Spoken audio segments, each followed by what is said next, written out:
finanças de A a Z. Nós estamos aí com o nosso conteúdo já há algum tempo sobre a nossa jornada financeira, trazendo ela de forma mais simples, com uma linguagem mais fácil para vocês. E a gente agora trouxe literalmente a finanças de A a Z. Agora então nós vamos falar sobre a letra D, que a gente tem aí a questão de dívidas, a gente tem diversificação de investimentos e temos a declaração do imposto de renda. Então vamos falar aí em uma das essenciais, que é sobre as nossas dívidas. O que muita gente não sabe é que quando a gente fala de dívidas, mesmo que a gente pague ela todo mês, vamos dar um exemplo aqui. Eu comprei um carro, eu comprei uma casa e aí eu parcelei, financiei em várias parcelas.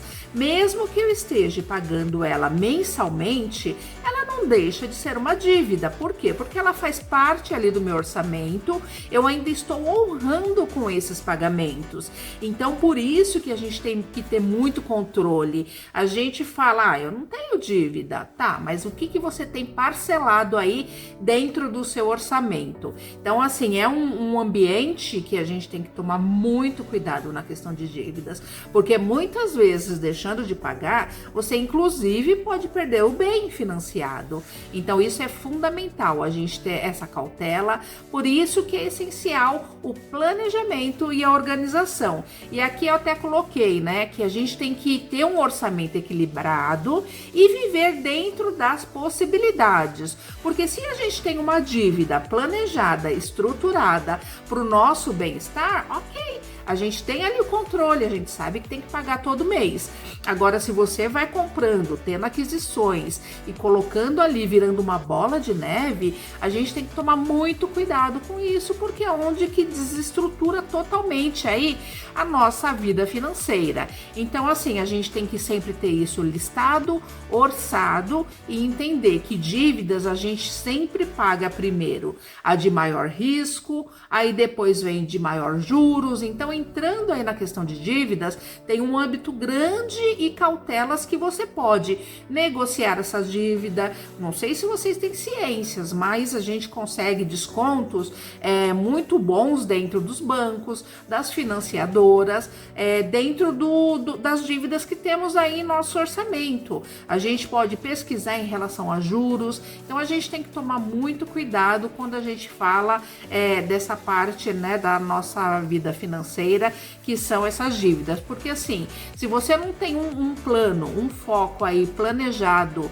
uma estrutura para recuperar aí o seu bem-estar financeiro, isso acaba destoando aí a nossa jornada de vida, trazendo muitas sequelas e consequências. Então a gente tem que tomar muito cuidado em relação a isso.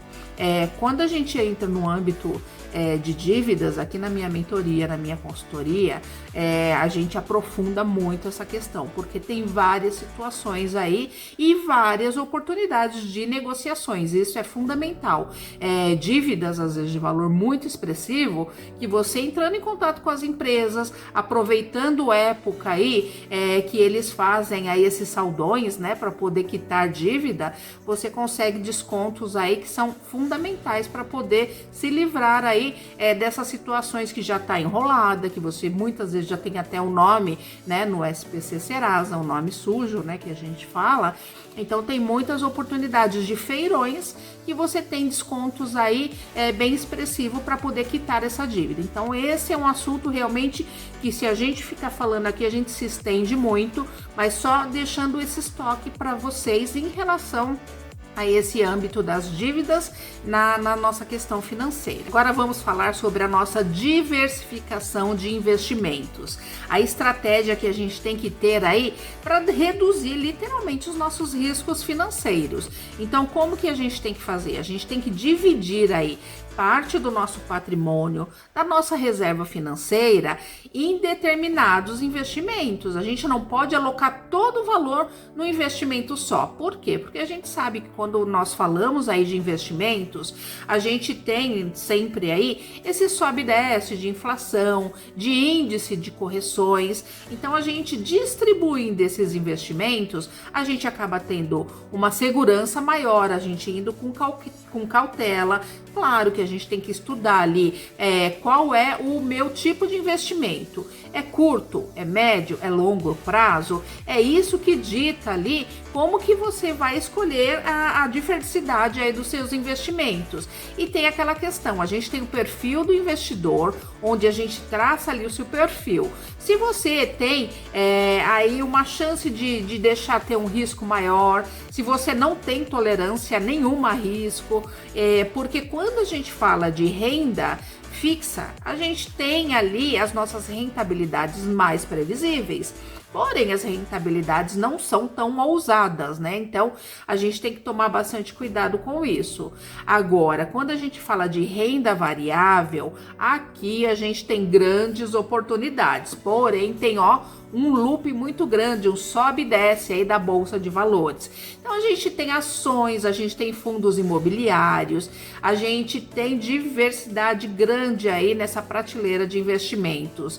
Então, a gente tem que entender qual o cenário que você está nesse momento. Se a gente está fazendo ali a nossa reserva financeira, nunca ir para ações, para fundos imobiliários. Por quê? Porque a volatilidade ali é muito grande. Então, tem um sobe e desce que muitas vezes você tem que esperar meses para o seu dinheiro realmente ganhar força novamente, restabelecer ali esse ganho.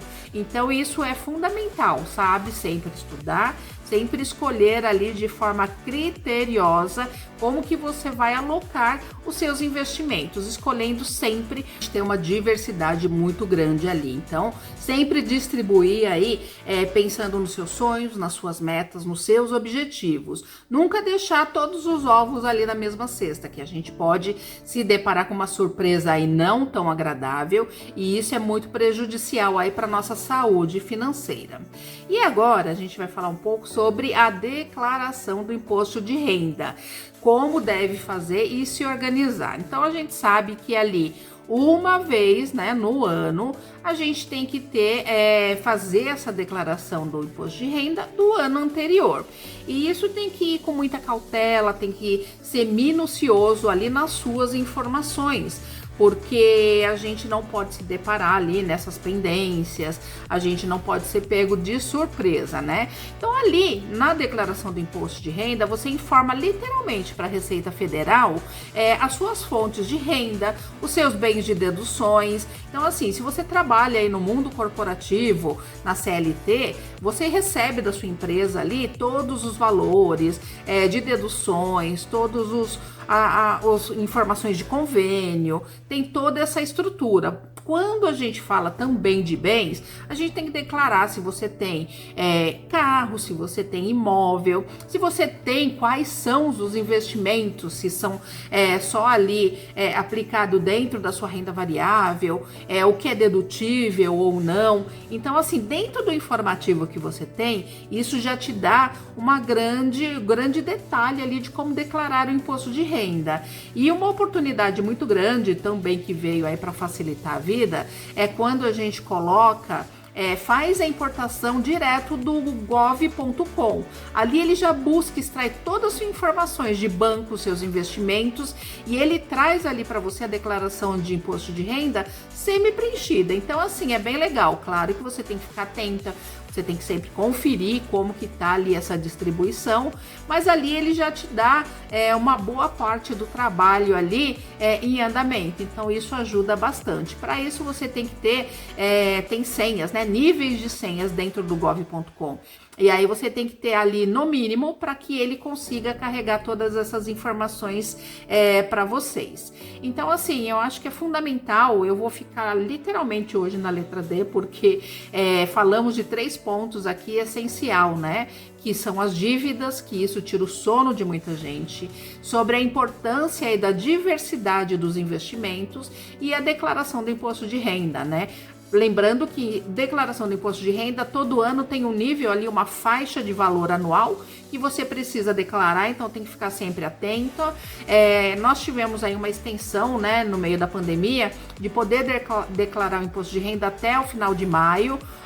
Cada ano a gente tem que dar uma conferida se é isso, porque o governo pode mudar também, né, essa data, mas agora, atualmente, né, esse ano nós podemos efetuar a declaração do imposto de renda até o final de maio. Então, assim, é essencial a gente ter as nossas informações ali sempre em mãos, sempre estar atento ali no momento de declarar, e com isso a gente vai mantendo aí a nossa vida financeira organizada, as nossas finanças mais em dia. Então, assim, ó, se inscreva no canal, curta, compartilhe. Espero que esses vídeos Finanças de A a Z tenham ajudado bastante vocês. Tem bastante vídeo já aqui no canal e aproveita a oportunidade aí para entender um pouco mais esse mundo da educação financeira.